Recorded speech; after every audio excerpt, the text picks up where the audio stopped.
So, Seth, we've done these podcast interviews today.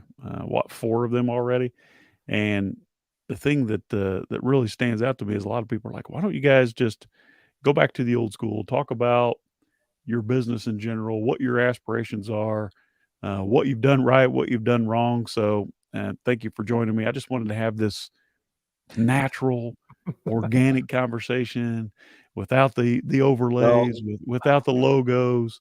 Just talk we don't shop. need all of that, do we, Sean? So one of the things that you mentioned to me on the call the other day, and you said these three things changed my life and business, right? Exactly.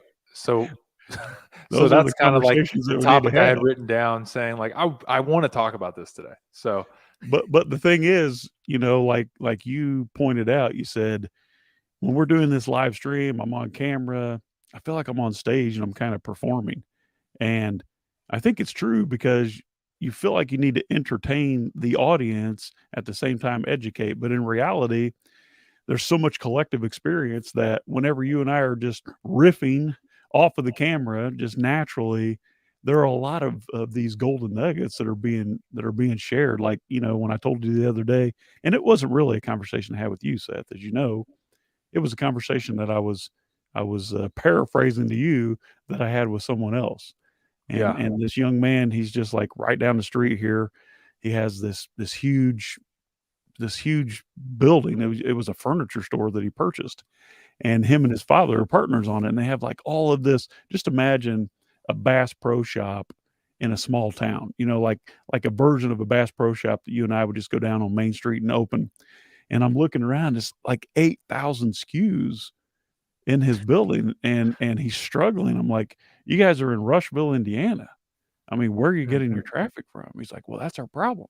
We need more traffic, and advertising is expensive. I saw his billboard down the street, and so I'm trying to grab this young guy. He's 27 years old. Now you can look back when you were 27. You know what that looks like now as we were growing Amazon businesses. And I thought, what can I tell this guy that would really grab his attention and help him in a way that he's not going to find help anywhere else? And I told him, and I'm ashamed, Seth, but I can't remember the guy's name. His father's name is Terry. He's literally right behind my studio thing here. And I said, listen, buddy, there are three things that I discovered throughout my career in entrepreneurship, sales, and marketing that really had the most dramatic influence on the outcome, aka the bottom line, how much money's in the checkbook at the end of the day. And if you can get just one of these profound ideas that took me 47 years to figure out that I learned, then it's going to move you light years ahead. And as I was explaining to you that conversation, I think you thought, well, why didn't you ever tell me that? Well, we talk about this stuff all the time, right? yep, We just don't ever put it in that context. So basically, the three things that I told him was I went from selling one on one, face to face, like literally doing the sales, the marketing, the delivery, the customer service, and everything, selling roses face to face, toe to toe, belly to belly on the street, like cash and carry. I mean, that is the most natural form of communication and salesmanship that you can ever think of, right? But there were three things that moved me ahead faster than anything else. Number one, Seth, was I figured out how I could sell and what I called remote marketing. That means instead of being there and having to speak to each individual person, I accidentally figured out how to use what I called remote marketing. Now we refer to this as a direct response. That is, how do I can my message and broadcast that out to an audience that might listen in a way for me to duplicate my efforts and leverage my time? So number one, broadcast and sell remotely. You don't have to be there face to face, toe to toe to sell. You can sell remotely. And I found that out when I was playing around in the insurance game, and then in the medical supply business. As I told you, we sold bedpans and adult briefs. How sexy, right? So that was number one, how to sell remotely. Number two, and this one just slapped me right in the face, and that was how do I sell? Oh, well, first of all, it was remotely. I'm thinking of number three. The number. Do you remember the three secrets? Number one was how to sell remotely. Number two was how to. Oh, that's what it was. I combined one and two. Number one, how to sell remotely. Like I don't have to be there. Number two was how to broadcast my message. So, how do I sell to you without being in front of you or in your living room or shaking your hand on the street corner with fresh cut flowers? Number two, broadcast the message. Now I can take that canned sales pitch or that message and broadcast that out to hundreds or thousands or millions of people. And that's, whenever you and I first started hanging out when you were in college, that's what I was doing. I was broadcasting a sales message through different marketing channels all over the US. And that's kind of, I mean, that's where you came and interned, right? When we were selling Yep. the eye heater. So we were selling remotely and we were broadcasting. But when you and I first started coaching other sellers online and started hosting webinars, this was the thing that really pushed me over the edge was how to sell one to many. So I'm still delivering the message personally, but instead of putting it in a newspaper ad or on television, I'm selling it to an audience from stage, from a webinar, and even through emails, through virtual sales letters.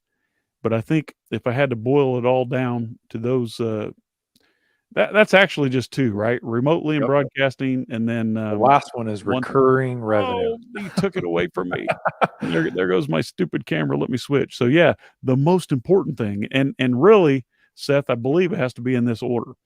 I believe that the order is learn to sell without being there. Number two, broadcast your message or sell one to many.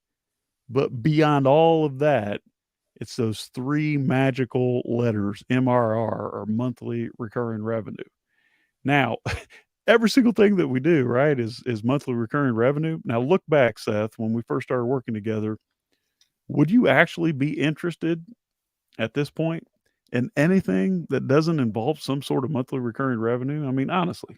It just makes it so much harder. Like, So selling remotely, broadcasting that message one to many in whatever format, and then if you're going to go through that effort of making the sale, why not do it where you get paid forever? I mean, hypothetically, you sell someone once and you get paid forever, right? Those are the three things. Thank you, my son. Hey, that's my boy. Hey, Moses. So which Shawn, one of those did so you learn? I was talking to Ashley the other day, and I was telling her like Dylan is like a little fireball. You know, he's this guy that works for us, and like he's learned so many technical skills, right? He's on fire, has tons of motivation. And I think what you said is true, that you have to learn those in order. You know, you said you have to figure out how to sell, figure out how to broadcast that message, and then the recurring revenue piece kind of kicks it all Right. off, right? But like Dylan has tons of skills, but he doesn't really know how to like connect with people yet, right? And that's the selling piece. That's the piece that you've got to, like when you were one-on-one, belly to belly with people, as you say, learning to sell in the trenches. I mean, that is irreplaceable. You have to go and like have that experience. I think. I mean, I spent hundreds and hundreds of calls with people in the Mhm. trenches to learn that. And I finally have, and like Ashley told me, she's like, you didn't start off good either. Like, give Dylan some credit here, right? So Yeah, I agree with it you. sounds easy. Oh yeah, I can talk to people. But the progression for me was, I mean, the step-by-step progression was in the right order, but the problem is it consumed 30 years of my life Yeah. trying to figure that out. So I'm standing here trying to package this and project this to this young man who's 27 years old in a way that hopefully he can shortcut some of that learning curve. So obviously, like you said, Seth, you can't sell one to many if you can't sell. Like Yep. you can stand in front of someone and babble all day long. Hello, gorgeous. My baby princess just walked in. So I get a hug. It's my baby. Um, I told you I'll have my kids in my lap anytime. So being able to talk to people selling, all right, is a skill that's almost irreplaceable. In fact, if you really think about it, there's really nothing in the world ever moves. Money never exchanges hands until someone sells a product or a service, right? So that's a skill. I don't care what kind of business you're in. You're either selling your boss on a promotion or a raise, or you're selling a client to join your business or whatever your proprietorship is. You have to be able to sell people, and that is convince someone to make a decision that's going to benefit them, that hopefully will mutually benefit you financially. All right. So take that, can that, and broadcast that to the world, selling one to many. But if you can create a scenario where you can sell one to many and then also get paid monthly recurring revenue because what you provide is so valuable that they're willing to pay you on a monthly basis, now you have the secret formula. And now imagine how stupid that sounds, telling a 27-year-old kid who has a warehouse full of inventory in a store with Mhm. 8,000 SKUs and no foot traffic. How can he take that and run with it?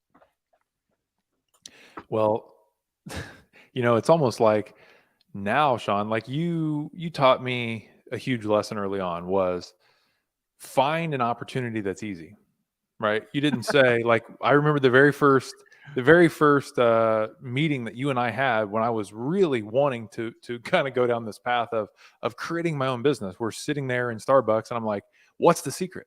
And you tell me this story about Gary Halbert in the hot dog stand, and how basically the opportunity has to I be didn't easy break enough. that out on you, did I? Yes, I and did. I was like, And you Gary weren't Halbert, familiar who's at the this? time? Yeah. So why don't you tell the story, because it really did change like how I viewed it. And this kid that you're Funny. that you're trying to help there, it could just be that it's the wrong business for him. He can't use what you have to say if it's the wrong opportunity. Well, the biggest problem with that business is that, they created the business because it was something they were comfortable with and they just had the money to do it. But when you're forced to create a business and bootstrap from scratch, then the only thing that you're forced to focus on are sales, because without generating revenue, nothing else matters. So, and every time I tell the story about the Gary Halbert burger joint or hot dog stand, I always tell it differently, but the the the message is still the same. So here we go. Let's go back. So in one of Gary Halbert's letters, which obviously you can still find those on the GaryHalbertLetter.com, the Gary Halbert Letters with an S, I believe. So he's telling a story about a young marketing student who was like, inquisitive about how do I turn this business that sucks, selling canoes and fishing poles, for example, into something that's great. And Gary says, well, I could give you all of the advantages um, that that you would ask for, and I don't care if you want like the best list, the best audience, the best location, all this.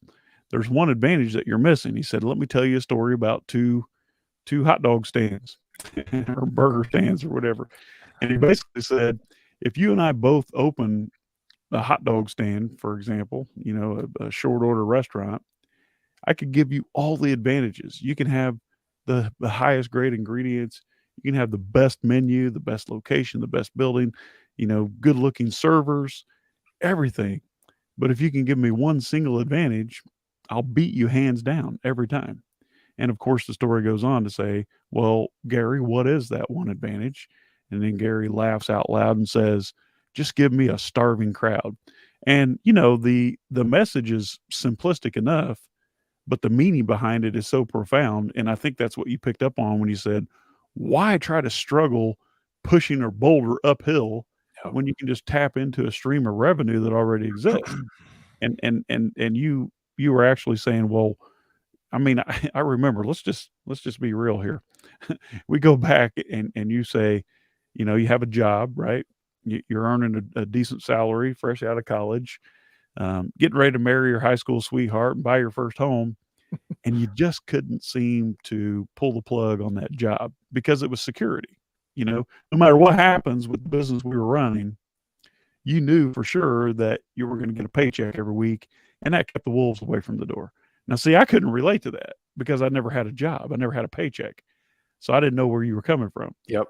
I remember you asking, you said, look, how can you be so confident that you know you can just start over tomorrow from scratch? And I thought, well, Seth, how could you not be that confident? And I think at that point in time, and we're talking 10, 11 years ago, right? Or 9 years ago. I think at that point in time, you thought, well, this guy's crazy. But now, like 3, 4 years later, you Yep. came to me and you said, now I understand.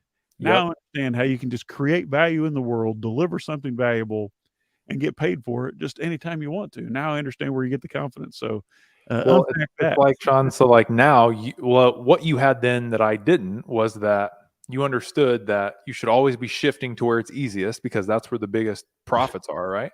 And then like you've been in so many businesses, it's almost like ridiculous. And when you say you've been in all these businesses, it's like it's almost unbelievable. But then you figure out how you're actually wired, and you're wired to just sniff out the opportunity, and the opportunity presents itself like with whatever's easiest. So try this. Does it sell easily? Is there a starving crowd there? And then if there's not, then forget about it, right? And so you know that you can do that. And then the other thing that you had was that you were actually in the trenches, and I had never been there. Like I wasn't comfortable even having that conversation with you, let alone strangers. Like that's ridiculous. I And thought it was then amusing that you didn't have the confidence to know that you could just create a business. But remember, that's all I've ever done. I know. So you started with the confidence because you had been doing it since you were 16. I was coming in, sitting in a cubicle saying, "Yes, I understand finance, but like I don't really have what you have." And then now it's like, after doing it for almost 10 years now, it's like, give me a phone and then we're in business, right? So Exactly. That's so like funny. what would you say to the kid down the street now, Shawn? Like with your perspective, Yeah, like you saying that, give me a phone and I'm in business. I mean, like, whenever we sold our consulting business, you just went out and, I mean, basically made a few phone calls and you talk to somebody and paying you $10,000 a month to yeah, get on the phone with them and talk to them 5, 10 minutes. I think that gave you a tremendous amount of confidence when you yeah, were able to kill that, and then you were thinking, "Well, what if I had 10 of those guys? What if I had 100 of those guys?" yep, And then I'm out. I'm clean, got nothing else to do. I'm happy living my life. And you identified a niche and basically, and I asked you the exact same question. You're like, here's what I think. Bang, bang, bang, bang, bang. Let's start a business at it. And what did I say? I said, go find 10 people that agree with you and I'm in. And it was all about proof of concept first. And, you know, had this kid back here, which I'll think of his name, I think, before I'm finished talking to you. If he would have tested it first, yep, maybe opened a small store or a little shop online, or maybe did some Facebook trading on Marketplace to see if there was a market in Rushville, Indiana for sporting goods, he may have avoided this huge. I mean, who knows? This thing may turn around. But if I were mhm, talking to him, I would say, just like you said, give me a phone and I'm in business. Gary Halbert would say, take everything, strip everything away from me, drop me in the middle of a cornfield in Iowa. You give me a pencil and a paper, I can write a sales letter and I'll write my way out of there and make millions. yep, And now you understand where he's coming from, right? yep, And I think you can relate to that message now. So if I were him, I would, number one, be building some type of contact list that I could sell to instead of sitting there waiting on someone to drive down the road and say, oh, maybe we do need a new kayak, and pull in there and buy one. I would go out there and try to kill something. I would drag people into my store with some mhm, type of mafia offer, all the while building a list of customers that I could sell to again and again. And then obviously, and I told him the exact same thing, you need a membership program. You need something that every morning when you wake up, there's a certain amount of money going to hit the bank account because you have members who are paying that monthly dues. I don't know what that looks like for your business, but I think that was good advice for him. So, yeah. yeah. So actually, one of our colleagues in the industry that we're in now, I won't mention him by name, but he called me one day and he was super stressed out because he's like, we don't have any recurring revenue. So every day my hair's on fire because I have to go and find new revenue basically. And so having the recurring revenue piece, once I don't think there's any way around like getting yourself in the trenches and getting that experience. Like I wouldn't be the same person. Like I wouldn't have the confidence to say, give me the phone and I'm in business without going through thousands of calls myself, you know, like you Yep. just you can't get that by reading or listening to what we're saying. So like you have to go and do it. And So then there's you no apply. shortcut for experience. You have to actually get in the trenches, right? Well, I think that you can get in the right trench, but you still have to get in that trench, right? You have to learn the skill and you have to have the confidence. And then for him, he would have benefit just by building his audience and then introducing a recurring revenue piece. He's comfortable in selling, but he doesn't have the right model. One of the things that that Warren Buffett said that I think I've told you before, Shawn, is that the right boat matters more than basically like how hard you paddle. So like if you're in the right boat going the right way, you're doing a heck of a lot better than if you're in the wrong boat going the wrong way. And I think Exactly. there's a lot to be said about that. Yep. So you already know this, but my first business was selling flowers on the street. And so ultimately I'm uncomfortable, I'm out in the cold and the rain and the wind and the hot sun in the summertime, depending on people to come in and purchase flowers. And I'm changing locations. So I get this hot idea of like, hey, I'm 17 years old. I'm going to open a store. Probably one of the worst decisions I made as a teenager is I went and there was no lease involved in it, but I went and rented a building month to month and I put a store in there just thinking like, well, now I have a store, but the idea is I have a store, people are going to come buy from me. Just because you hang out a shingle that says I'm selling flowers and you get like 14 cars a day drive by, doesn't mean you have a business. It's an expensive hobby. So I struggled Monday through Thursday to draw traffic into my store. I had a pool hall in the back, had an apartment back there, and I just couldn't make it work. It was fun, it was comfortable, it was warm and cozy, but I couldn't even make people walk in the store and buy. I could now, but as a 17-year-old kid, I had no idea what I was doing with marketing. So, but every weekend, Friday, Saturday, and Sunday, I'd be out on the street, going out there and killing something instead of sitting there like a bump on a log, waiting on something to die. So the fact that I learned how to sell without being there and how to scale my sales pitch without being there was just like in that day and age, I was 18. Actually, I was 18 years old when I learned how to do remote selling.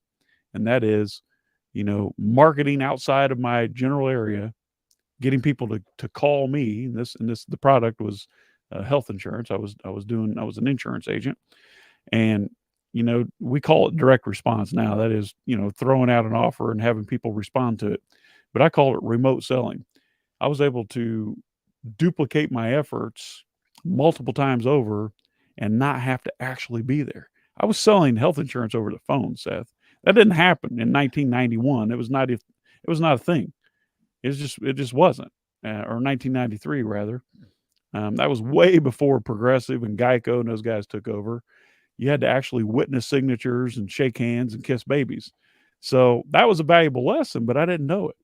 I had no idea at the time that I had discovered some secret formula until I started canning that message and broadcasting it. So I was able to sell, instead of one-on-one remotely, I was selling one to millions remotely when you entered my life back in 2010. And I discovered that in a nice progression, but like I said, it's consumed 30 years of my life. So I just want to go back and say one more time, learn how to sell first of all.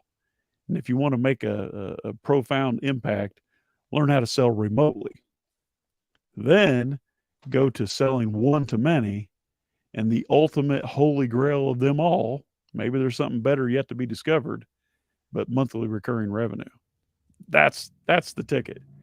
We wake up every month and we know we're going to have X amount of dollars hit our bank account because of efforts that we did remotely, one to many. And the whole thought of that just gives me goosebumps.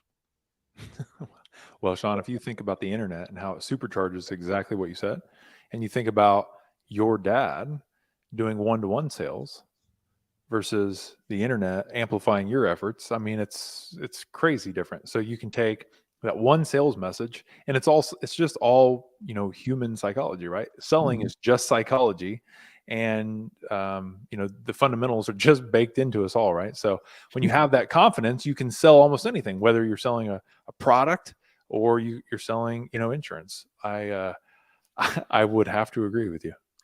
Well, like you said, the art of selling is already hardwired into us from birth. I mean, think about your young children. They're selling you all day long on what they want to do and what they're not willing to do. It's just sometimes they win the battle and sometimes you outsell them and Hmm. explain to them what the rules are and what they need to be doing. You told me a story the other day about Graham. He ate like what, 12 cookies or something. He had It all 7 cookies for disappeared. breakfast. 7 cookies for breakfast, exactly. So, had he had asked you about that, obviously, you may have given him 1, but he's gonna want more. That's salesmanship, but the thing is, children are not afraid of that. Children are always asking for something. That's salesmanship. Either they're selling you or you're selling them, but something happens. Something happens in the social atmospheres, and maybe it's through school or interaction with adults. At some point in your life, you get to the point where you feel like, I'm just a sleazy salesman. Nobody wants to hear what I have to say, and you sort of you internalize that uh, that sort of the attitude that you had as a child. You internalize that as a human or as an adult, and you think, well, that's just not. That's child's. That's what kids do. But think about it. Nothing exists in or on or around your home that someone didn't sell. Hmm. So if you can't sell to people, to me, I believe you're going to be working for the man your whole life, because at the end of the day, the lifeblood of your business is generating revenue. Like we discussed that more than anything else. How are we going to generate more revenue? But the thing that I'm talking about here with monthly recurring revenue prevents you from having to go out there and sell something new every day, because we have hundreds of customers who are already paying us for our services because we're providing something of value that's ongoing, like your cell phone, your cable bill. Maybe you have salt delivered for a water softener. Monthly recurring revenue is the key. Had I discovered that many years ago, I'd have a much bigger boat. And What's weird, Sean, is that like for some reason people are comfortable with selling in almost every context besides where it matters financially. So like you had to sell Crystal to marry you, guarantee it. that was You a had to hard sell, by the way. you had to sell her, right? And you have to sell your kids to get them to, be good people and to do what they want. And you have to sell yourself when you go for a job interview. But for some reason, when it comes to persuading somebody to buy something direct, then it's like we all freeze up and we think that like that's beneath me. Like I'm not a salesperson. Like my brother-in-law says, I'm not a sales guy. And it's like, but he wants the thing that the sales would get him, but he just says, he's got this mental block that says I'm not a sales guy. And it's Yeah. like it's just human nature is, do you need what I have? And if we basically are going to make a trade here, and having the confidence to be able to just ask the question, do you want to buy what I have? Like changed my life for sure. Yeah, and I know the brother-in-law you're talking about there, super dude. But like I told you a long time ago, we're not all cut out to be entrepreneurs, and that's a good thing because we have people who work for us, and were they entrepreneurs, they probably wouldn't be working for us and helping us provide Yep. amazing value, right? So, at the core of entrepreneurship, you have to be able to sell. That is, project your message in a way that helps someone make a decision to do business with you, whether you're trying to secure financing or a lower lease amount from your former employer, Simon, or you're trying to sell your product, your service, or your widget to an end user. At the core, you have to understand how to sell. And like you said, it's not, yes, it's science, but it's just a numbers game. If you go out and you ask someone to buy something and they say no, just go ask someone else. And if they say no, ask someone else. Eventually someone's gonna agree with you and they'll take you up on the offer, no matter what you're selling. And I think that was really good advice. Actually, it's a great observation that you can see that now, because I didn't really see it that way. We all sell every day, don't we? We, We we sell who goes first at the four-way stop, but when it comes to financial gain, it feels dirty. hmm Well, what you were just saying that, like, it's basically hardwired into us. Now I can't remember my point, but I definitely have benefited from. Oh, that's what I was going to say. That if you were saying you have to go out there and ask somebody, um, and if they don't want to buy what you're selling, then ask somebody else. Well, what happens is when you ask enough people, for me, Shawn, it's like, oh, that worked, but this didn't. It reminds me of Jerry Seinfeld. He would say, I wrote 20 jokes for this set, and only one of them hit. I'm happy because I got one joke out of it, right? And so he would Yep. go and write 19 new jokes, and then leave that one that works into a set. Yep. Same thing in finance and in selling. It is, this one line works. Let me add it to what else I can say to get them closer to where we want to go. So it all stacks up in the experience zone. And your friend down the street, the 27-year-old learning the business, he's going to learn, hey, this thing that I tried worked, and the Mhm. rest of the stuff didn't. But if you can show him those three pillars, then maybe he'll avoid some of the holes that I fell in along the way. It's funny thinking back to when I was on the street selling flowers, and this is embarrassing to admit, but I didn't see the correlation immediately as to why one location I would sell more than at another. And it all boiled down to the amount of traffic. It was the numbers game. Like, if I had 30,000 cars per day in a similar environment, similar market, I'm going to sell twice as much as I would if I had 15,000 cars a day, right? And, you and I were back in November of last year, we were in Phoenix at the Genius Network. Mm-hmm. And the one lady that you were super impressed with, who was, what was her name again? She had like this uh, life coach business. You know who I'm talking about? Oh yeah. I Can can't you think of her remember her name. name? So it was so simple what she said, but it really resonated with me when she said, a lot of people say, well, how'd you build a $50 million a year business in 4 years? She says, all right, so pay attention. I'm going to tell you the secret. All right. And I don't want you to miss this. I go out and I try shit. And if it doesn't work, I don't do that anymore. And I try some more shit. And if it works, I just keep doing the same thing over and over. And I thought, how simple, right? And truly it is. But a lot of people just won't get out of their comfort zone and go try shit, for lack of a better word. Go out there and try.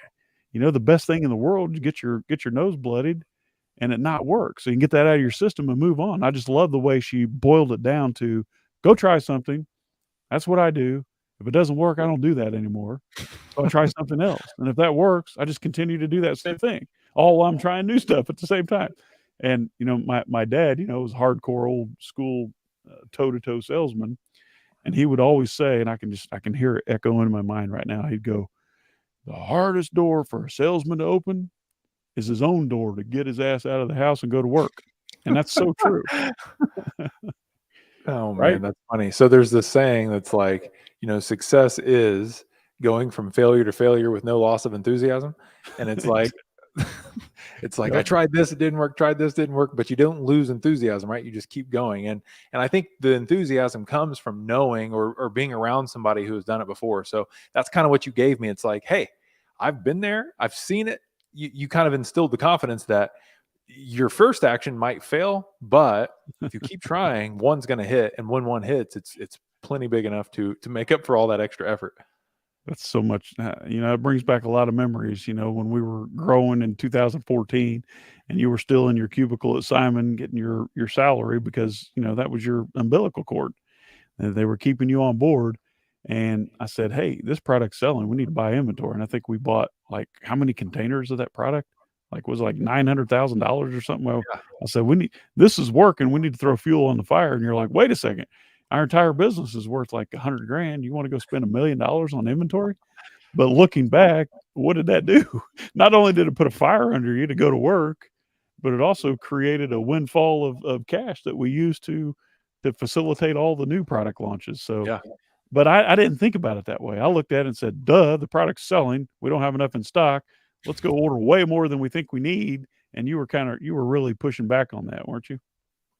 Yeah, because, well, first of all, it was the, way bigger deal to me than it was to you, simply because you'd been down that path before. The last business that you were in, you guys would do $27 million a year. I'm sitting there collecting my paycheck, and you're like, the thermometers don't really match up, right? Yours was on high and mine was on cool. And you had to bring me up somewhere so I could, fathom what we were doing. And it happens really quick, but you just have to get around it, right? So that experience and then proximity to what you want to do. So Yep. yeah, The that's experience builds confidence, and confidence builds more confidence. And then you can go out and try just about anything. And, I'm working with my son Cash right now. I'm trying to build his confidence because he built a pretty decent little business last year. And he looked at me the other day and he goes, Dad, that was kind of stupid. He goes, I shut that business down to go pursue something else. And he goes, people don't take my calls anymore. I'm not important. I'm not a part of the conversation. I used to pick up the phone and call my employees and my partners, and they would pick up the phone. But now it's like it just goes to voicemail because I'm unimportant. He goes, I learned a valuable lesson. I stopped doing what was working to go pursue something else, and it didn't work. So he goes, I'll never make that mistake again. So that was a pretty good conversation. Nice riff there. If you're listening to this on the Post Purchase Podcast, if it makes it that far, then go ahead and like us and subscribe. Share it with your friends. We publish one every Monday, but I think I'm going to have May send this one out there a little earlier, just as a special episode. Seth. Yep, that'll be fun, Sean. As your one of your favorite book authors, Alex Ramosi, says, like, you don't gain confidence by talking yourself into it. You gain confidence by having an undeniable stack of proof that says that you can do what you're getting ready to do. So I thought that was pretty good, and it really resonates with me. But I know we have to jump off here, so let's wrap this thing up. All right. Well, thanks for hanging out with me. Let's do it again soon. Sounds good. Later.